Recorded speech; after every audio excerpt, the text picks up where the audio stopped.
I have carried trays past kings. I have stood in a corner of a room while the most powerful people in Ellesmere argued about war and taxes and whether the fish was overcooked. 2 years I've worked at Greycourt Palace. 2 years of polished shoes and silent doorways. And I have never, not once, not ever, heard a room go as quiet as it went that afternoon. Not shocked quiet, not angry quiet. Ashamed quiet. My name is Tom Harrow. I was 20 years old that summer, a kitchen porter who got pulled upstairs because 2 footmen had food poisoning from a bad batch of oysters at a staff supper. That's the only reason I was in that room. That's the only reason I saw it. If those oysters had been fresh, I'd have spent Founder's Day scrubbing pans in the basement, and I'd have read about the rest in the papers like everybody else. Instead, I watched a young woman get destroyed in front of 400 people. And then I watched a man refuse to let it happen. Let me set it properly because the day matters, the heat matters. Founder's Day, the third Saturday of June. It's the biggest date in the Ellesmere calendar, bigger than the King's birthday, bigger than Christmas. The whole country stops. Schools shut. Every pub sets its chairs out on the pavement. And everybody, and I mean everybody, comes to Greycourt. That year it was hot in the way that England is rarely hot. The tarmac outside the gates had gone soft and shiny. You could smell it, that sweet, tarry smell, mixed with cut grass and sunscreen and the vinegar coming off the chip vans on Cathedral Row. By 9 in the morning the crowd was 15 deep along the railings. By 11 you couldn't see the pavement. Just heads. A sea of heads and hats and hundreds of little paper flags catching the light. I'd been sent down at 6 to help move the flower urns. From the front steps you could look straight out through the gilt bars and see them all, children on shoulders, an old man in a wheelchair with a blanket over his knees despite the heat, teenage girls with the princess's face printed on their t-shirts. Her face, that's the thing, not the king's. Hers. Her name was Verity. Princess Verity, Duchess of Ashwood, married 14 months to Prince Rowan, heir to the throne of Ellesmere. She wasn't born to any of it. Her father was a country veterinary surgeon in the north, the kind of man who pulled calves out of cows at 3 in the morning in the rain. Her mother had taught piano and died of a stroke when Verity was 19. Verity had been reading law at a decent but not grand university when she'd met Rowan at somebody's dreadful birthday party, and by all accounts she'd told him his shirt was awful and walked away. The country adored her. Not politely, not the way you're supposed to adore royalty, with a wave and a curtsy and a bit of distance. They loved her, because she was one of them and she never once pretended otherwise. She'd get out of the car at a hospital visit and go to the person nobody was talking to. She'd crouch down to be eye level with a kid.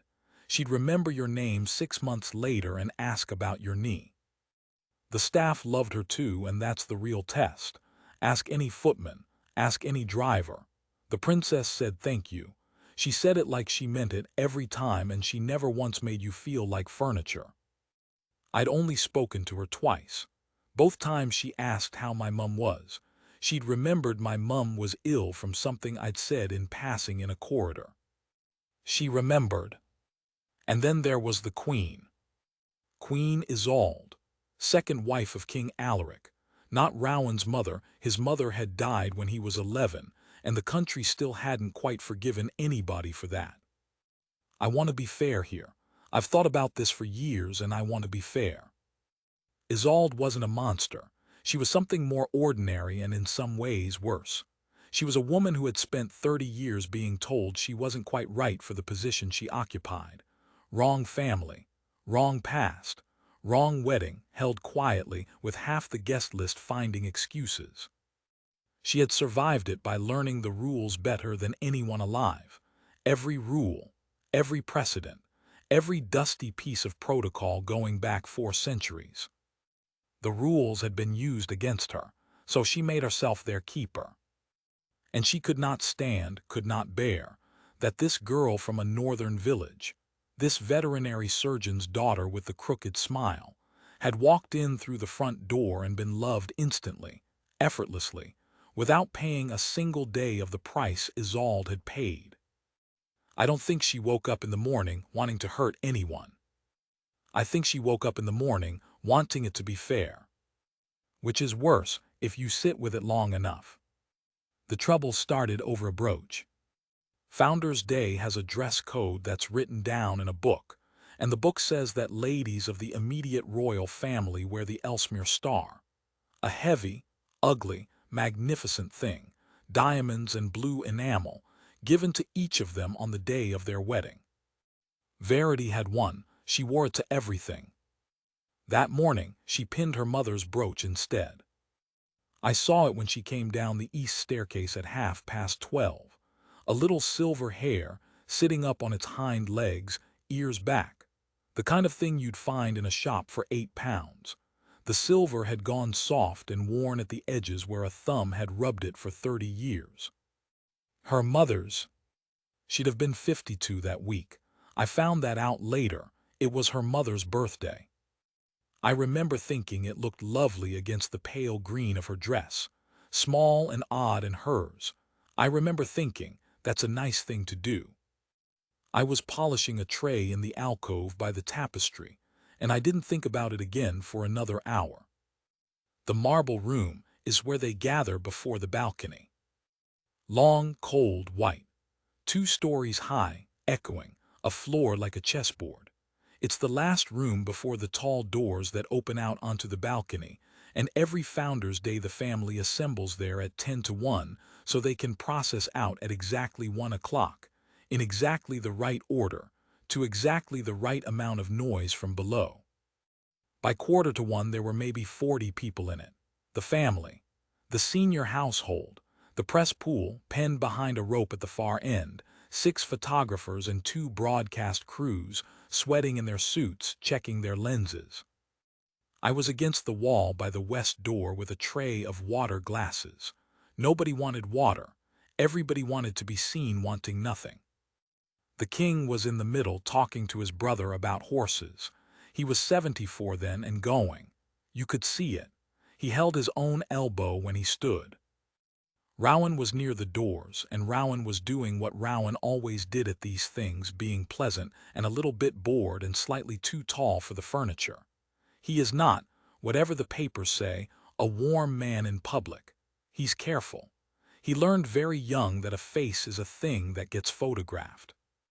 And Verity was doing the round, speaking to the household staff, actually speaking to them, asking the controller's wife about her daughter's exams, laughing at something the old marshal of the court said, laughing properly, head back. She was happy. That's what gets me. In every photograph from that morning she is so plainly, uncomplicatedly happy. Then the Queen came in. Isolde entered from the north end, and the room adjusted around her the way a room does. Conversations dropped half a tone. People turned by a few degrees. She was in dark blue, the Ellesmere star at her shoulder, huge and cold and catching every bit of light in the room. Behind her came Mr. Paget. Paget was her private secretary, a thin, gray, entirely bloodless man who had worked in that palace for 31 years and had, as far as anyone could establish, no life whatsoever outside it. He carried a clipboard. He always carried a clipboard. He was carrying the order of procession. I watched Isolde cross the chessboard floor. I watched her stop. I watched her eyes go to Verity's shoulder, and I watched something happen in her face that I have never been able to describe properly. It wasn't rage. It was relief. She'd been given a reason. She didn't go straight to her. That's the part people always get wrong when they tell this story. She went to Paget first. She said something to him quietly, and he looked at his clipboard and he looked up at Verity and he said something back, and she nodded once. Then she walked over. She was smiling. I was 15 feet away with a tray of untouched water, and I heard every word. Verity, darling. Ma'am, Verity turned, still lit up from whatever the marshal had said. She curtsied. She always did it properly, that curtsy, none of the little half-bob the born ones do. Where is your star? A pause, small, barely there. Upstairs, ma'am. I thought I'd wear this one. Her hand went up to the hair. And I watched her thumb find the worn place on the silver without her even knowing it was doing it. It was my mother's. It would have been her birthday on Tuesday. Isolde looked at it. She looked at it for a long, long time. And then she said, in a voice that was not quiet, in a voice that was pitched, I am certain of this. I have been certain of it for years, pitched to carry to the rope at the far end of the room. How charming, and how completely inappropriate. The room didn't go silent then, not yet. It did that thing where 40 people simultaneously decide to look at something else. Somebody laughed at nothing. Somebody's glass touched a saucer. Verity's face didn't move. I want that on the record. She stood absolutely still and her face did not move. I'm sorry, ma'am, I didn't think. No, Isolde's smile got warmer. No, you didn't. She turned to the room, half-turned enough. The star is not a piece of jewelry, she said, and now she was addressing everyone and no one, the way you do when you're performing. It is an office. It is worn by women who have understood what they married into.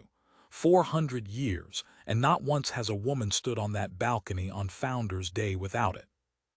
The marshal of the court, who was 80 and had known 3 monarchs, opened his mouth and then closed it. Verity said, then I'll go and change it. It'll take 4 minutes. And Isolde said, no, dear, I don't believe you will. Here is what happened next. I've read a dozen accounts of it and they all get some detail wrong, and I understand why, because it took about 90 seconds and it was the sort of thing your brain refuses to file properly while it's happening. Isolde took the clipboard from Paget. She held it up so the pages faced outward and she said, Mr. Paget has revised the order of procession. Given the irregularity, the Duchess of Ashwood will remain in the marble room today. Somebody said, ma'am, it might have been Rowan's aunt. It was a woman's voice. Isolde carried on straight over it, and her voice never rose, not once, and that's what made it unbearable. The balcony, she said, is not a place one appears on. It is a place one is fit for. It requires a certain understanding of what one represents, of whom one represents. It is not the village fair. And then turning back to Verity, still smiling, still gentle. You'll be more comfortable down here, really. Nobody expects you to know. 400 years of that palace, every stone of it built to muffle sound. You could hear the crowd outside, right through the walls, faint and huge like the sea. They were singing something.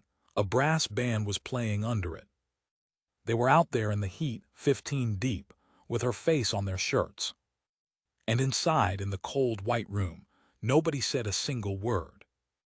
That's the thing I've never got past. Not one of them.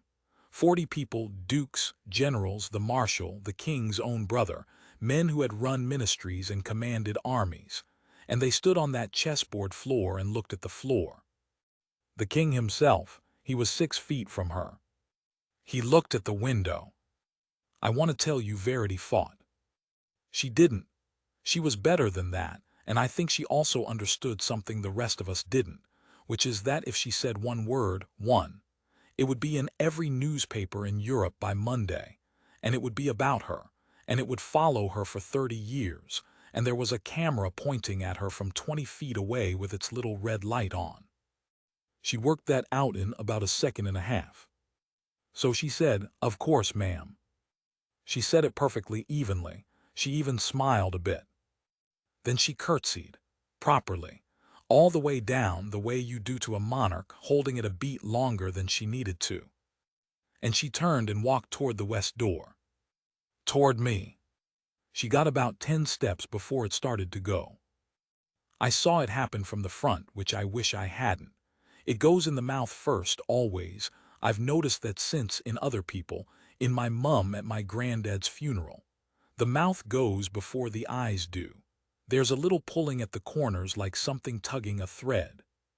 Her chin came up. She lifted it deliberately the way you do. Her eyes were absolutely full, not falling yet, just full and shining, and she was looking straight ahead at nothing at all, and she was walking with her shoulders back like she'd been taught, past a rope full of photographers. 6 men. 6 men with the best cameras money can buy, and a broadcast crew, and a red light. And I swear to you, I swear on my mother, not one of them raised a lens. One of them, an old Scottish bloke from the Chronicle who'd been photographing that family since before I was born, physically put his camera down on the floor. I watched him crouch and set it on the marble and stand back up with his hands empty and his jaw working. They just let her walk. I opened the door for her, because that was my job. She went past me and her hand came up and touched the hair on her shoulder, and she said, "Thank you, Tom," in a voice that had a crack right through the middle of it. She said thank you. She was walking out of the worst moment of her life in front of 400 people, and she said thank you, and she used my name. Then the door closed and she was gone, and I stood there with a tray of water and my hands shaking so badly. The glasses were ringing against each other. Beyond the west door there's a short passage, and then it opens into the fountain court. It's not a grand place. It's a small square of gravel with an old stone fountain in it and a plane tree that's older than the palace, and it's where the staff go to smoke and where the flowers get delivered. Nobody important goes there. Except the fountain court has an iron gate on its far side. And that gate looks straight out onto Cathedral Row. And on Founders' Day, Cathedral Row is packed. She didn't know. She can't have known. She just needed a wall and a bit of shade and 30 seconds, and she went to the nearest place that wasn't full of people. She got as far as the fountain. She put one hand flat on the stone rim, and she bent forward a little, and she came apart. Not loudly. There was no sound to it at all that I could hear from the passage, just her shoulders going, and one hand coming up to cover her mouth, and the other holding onto that fountain like it was the only fixed thing in the world. The little hair brooch was catching the sun. And 40 feet away, through the bars of an iron gate, 300 people watched it happen. I want you to understand what that gate looks like. It's not a solid door. It's Victorian ironwork, wide bars, big gaps. You can see straight through it. On any other day of the year, there's nobody on the other side. That day there was a family from Corran with a picnic blanket. There were 4 girls from a hen party in matching sashes. There was a man who'd driven down from the north with his 11-year-old daughter, who had cut Verity's picture out of a magazine and stuck it inside her school pencil case. 300 people, pressed against a gate they'd only chosen because it was in the shade. And they were completely, absolutely silent. Nobody shouted. Nobody called her name. Nobody lifted a phone, and this is the detail that still undoes me because it was the age of phones. Everyone had one, and I have seen the footage that exists, and it is 11 seconds long, filmed by one person who stopped. 300 people watched a woman they loved sob into her own hand. And they let her have it. They just stood there in the heat and let her have it. Sergeant Halloran was on that gate. Ellesmere Household Guard, 22 years service. Full dress. Scarlet tunic, bearskin, the lot in that heat, standing at ease with his rifle at his side, exactly as he had been standing since 11 o'clock. I've thought about him a lot. Because he was 5 feet from her. He heard everything. And there is one rule, one absolutely fundamental rule, that governs every second of a household guardsman's public duty, and it is this. You do not react. You are not there. Halloran didn't move. He couldn't. He didn't turn his head. He didn't look at her. What he did do, and there is a photograph of it, taken by a tourist, and it hangs framed in a corridor at Greycourt now, is take one step. One sideways. just enough that his body was between the princess and the widest gap in the gate. Not blocking the view, he couldn't have. He just stood there in front of her, facing forward, staring at nothing, sweating under 9 pounds of bearskin, giving her the only thing he had. Inside on the balcony, it was 1 o'clock. The doors opened. The band hit the anthem. The roar that came up off that crowd, I heard it through 2 sets of walls, and it went through my chest like weather. Out they went.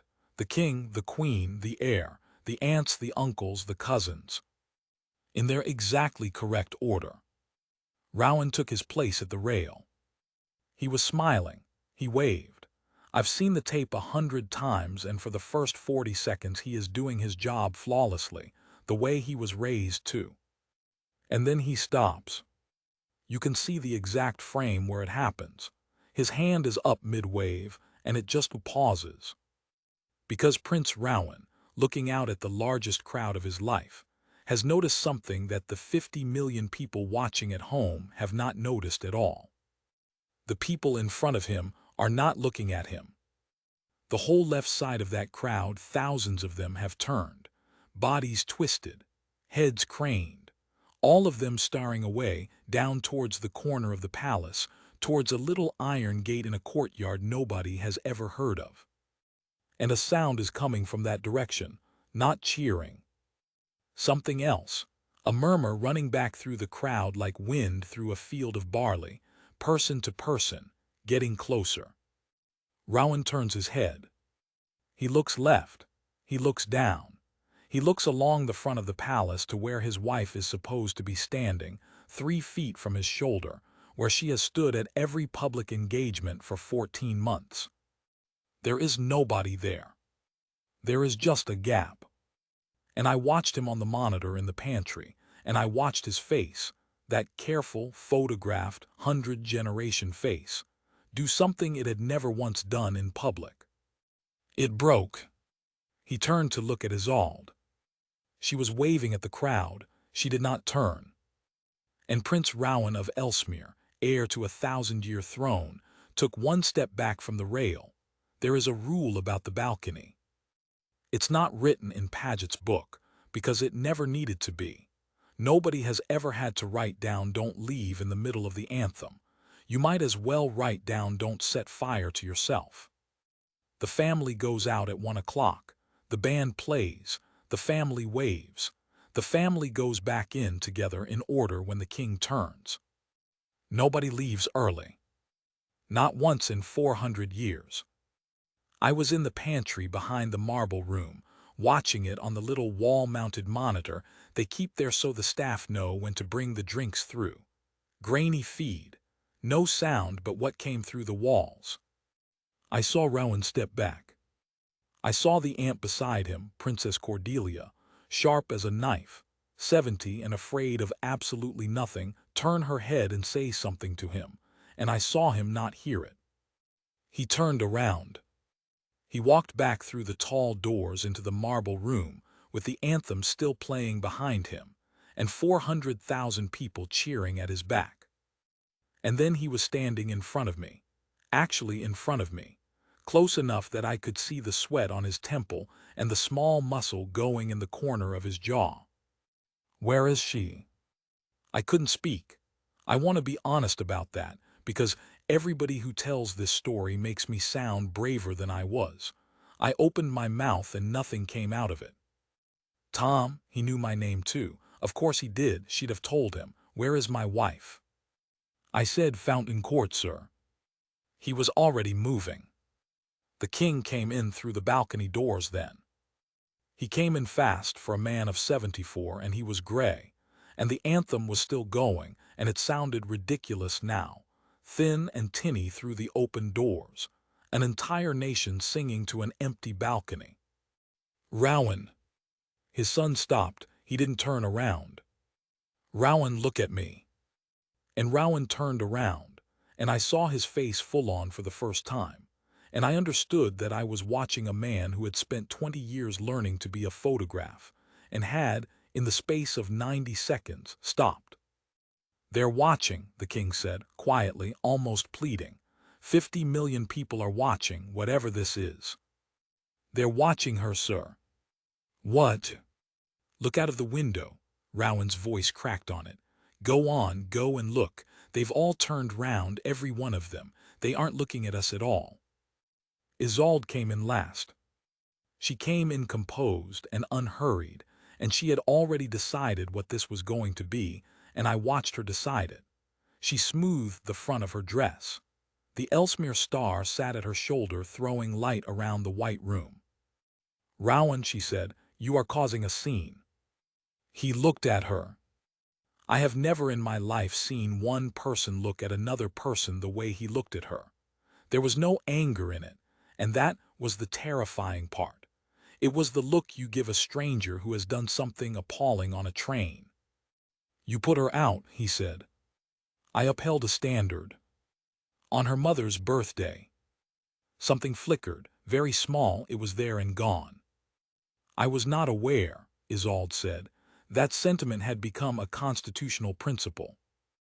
And Rowan said, and this went round the world, because Cordelia repeated it under oath to a select committee 11 months later, and because 8 members of the household heard it, and because I heard it standing 2 yards away with a tray in my hands. She has never once in her entire life asked anyone to make room for her. She just waited to be let in, and you shut the door because you couldn't bear that they opened it without making her pay first. Isolde said, that is enough. No, said Rowan, it isn't, that's rather the point. He walked out of the west door. Paget moved to follow him. Cordelia, 70 years old, 4'11" in heels, put her hand flat on his chest. Mr. Paget, she said, if you take one more step, I shall tell the newspapers exactly what you wrote on that clipboard and at what hour and at whose instruction. Do sit down. He sat down. Now I have to tell you about the gate, because I wasn't there for the next part, and everything I know about it I know from Sergeant Halloran, who told it to a room full of people 3 years later at his own retirement dinner, in a plain, flat voice, and had to stop twice. He was still standing in front of her. She'd got her breath back by then. She was upright, hand on the fountain rim, doing that thing people do where they press the heels of their palms against their eyes very hard and breathe out through their mouth. Behind him, 300 people watched through the bars and said nothing. And then a voice said, excuse me, sorry, excuse me, sir. Halloran said his blood went cold, because nobody addresses a guardsman on duty, not ever. It's the first thing every child in Ellesmere learns. He didn't turn his head, he couldn't. The voice was a child's. Sir, please, can you give her this? Halloran said he looked down without moving his neck. You learn to do that. And there was a small hand coming through the bars of the gate, holding a chain of daisies. Half finished, badly made, the stems all wrong, half of them snapped. The kind of thing you make on a picnic blanket while you wait 4 hours for a woman to come out on a balcony. The girl from the north, 11 years old, the one with the magazine picture in her pencil case. Her name, for the record, was Martha Quill, and she is a doctor now. Halloran had one job, and the job was, do not move. He'd done it for 22 years, through a bomb scare on the Cathedral Road, through a woman having a heart attack 6 feet from his post, through his own father's funeral, which he attended in the morning and stood post-at in the afternoon, because that is what you do. He said afterwards that the rule had never once felt like a cage. It felt like a cage that day. He stood there and he heard the Princess of Ellesmere behind him trying not to cry, and he heard a child at the gate holding out a chain of broken daisies, and the anthem was playing somewhere far away, and the sun was murderous, and he was a soldier of the household guard, and he could not move. So he waited. And the gate opened. Rowan came into the fountain court at a dead run, and stopped as if he'd hit glass. Halloran said the prince made a sound, just one, not a word. She turned round. And she did the worst thing, The thing that Halloran said he has never been able to get out of his head. She straightened up, and she wiped her face fast with the flat of her hand, and she smiled at him. She said, "It's fine, honestly. Go back out, they'll be waiting." And he crossed that courtyard in 4 strides, and he put his arms around her. There is no photograph of this. That's important. Everybody assumes there is because everybody has seen the drawing that was in the papers, and because people's memories fill in what they think should have been there. But no photograph exists. 300 people and phones in every pocket and not one of them. What exists is this: a single, wobbling, 11-second clip filmed by a 19-year-old on the far side of the crowd, who couldn't see anything, who was filming the gate because everyone around her had gone quiet. You can't see the prince and princess at all. They're behind Halloran's shoulder. What you can see is the crowd. You can see 300 faces through a wrought iron gate, and you can watch them, one by one, look away. An old man takes his hat off. A woman turns her son around by the shoulders so he's facing the other way. The 4 girls in hen party sashes are all crying, and none of them are looking. The father from the north puts his hand over his daughter's eyes gently, and she doesn't even try to pull it off. 300 people gave them a room. Out of nothing, out of thin air, in a public square, in the middle of the biggest day of the year, 300 strangers built a wall out of their own turned backs. And that clip has been watched 200 million times, and there is nothing in it. No royals, no drama, just the backs of people's heads and Sergeant Halloran standing absolutely still with his eyes forward and his jaw set, and if you slow it right down, a wetness on his cheek that could easily be sweat. Rowan didn't say anything comforting. He told Cordelia this, years later when she asked. He said he'd tried to think of something and there wasn't anything. What he actually said into her hair was, "Come out onto the balcony." And Verity said, "No, Rowan, no, look at me. I can't, I'm." "Yes," he said, "like that, exactly like that." She pulled back and stared at him. "They'll take pictures," she said. "Let them." "Rowan, it'll be on every front page." "Good," said Rowan. "Let them see what we do to people." He didn't take her hand and lead her out. Halloran was very clear about this, and it's the detail that matters most, and it's the one that got left out of every newspaper account because it wasn't dramatic enough. Rowan stepped back. He put both hands in his pockets, and he waited.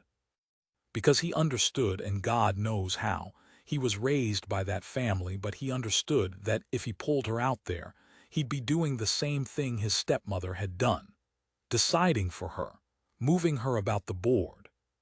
She had to walk out on her own, or it meant nothing. She stood by that fountain for a long time. Then she reached up and unpinned her mother's brooch. Halloran thought for 1/6 second that she was going to put it in her pocket, that she'd learned the lesson, that they'd won. She moved it about 3 inches up, and to the center of her collarbone, where nobody could possibly miss it, and pushed the pin back through the fabric. And she said, "All right." They came out onto the balcony at 11 minutes past 1. The band had stopped.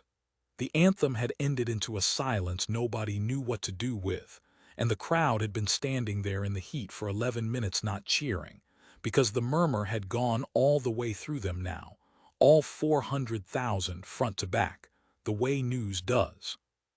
The king was still out there. Isolde was still out there. The whole family, arranged in their exactly correct order, stranded in front of a nation that had stopped looking at them. And the tall doors opened. Rowan came out first. He stepped straight past his father, past the queen. He did not look at either of them. He went to the rail. And then he stood aside, and turned around, and held his hand out behind him into the dark of the doorway. I was on the monitor in the pantry, with a tray of water I never did put down. She came out. Green dress, face wrecked, eyes swollen, mascara gone, no attempt made to hide any of it, and a cheap silver hair pinned dead center where the Ellesmere star should have been. She came out onto that balcony looking exactly like a woman who had just been crying in a courtyard, and she stood next to her husband, and she lifted her chin. Nobody has ever been able to describe the noise properly. Cordelia, who has stood on that balcony 41 times, said it wasn't cheering. She said cheering has a rhythm to it, a rise and fall, and this had none. She said it was one single unbroken wall of sound that started at the front and went back through 400,000 people like a wave hitting a harbor, and it did not stop, and it did not stop, and it did not stop. She said the stone was shaking under her feet. They roared for 6 minutes. 6 minutes. It's timed on the broadcast. The presenter tried to speak over it twice and gave up both times, and the second time you can hear him say, quite clearly, off mic, "Oh my word," and then nothing. They roared until she cried again, standing right there in front of them, and when she did that they got louder. And below her, at the front, a small girl held a broken chain of daisies over her head with both hands. Isolde stood 4 feet away. There's a photograph. It ran on the front of every paper in the country and half the papers in the world, and it's not a photograph of Verity at all.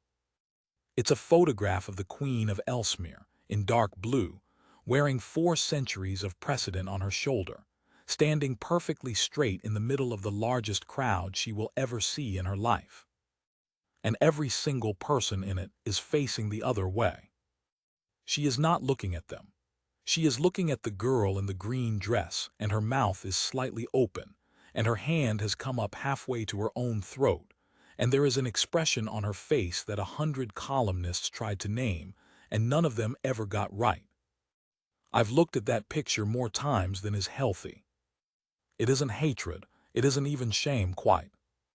It's a woman standing in the middle of 400,000 people, realizing, at 68 years old, that she has spent her entire life guarding a door that was never locked.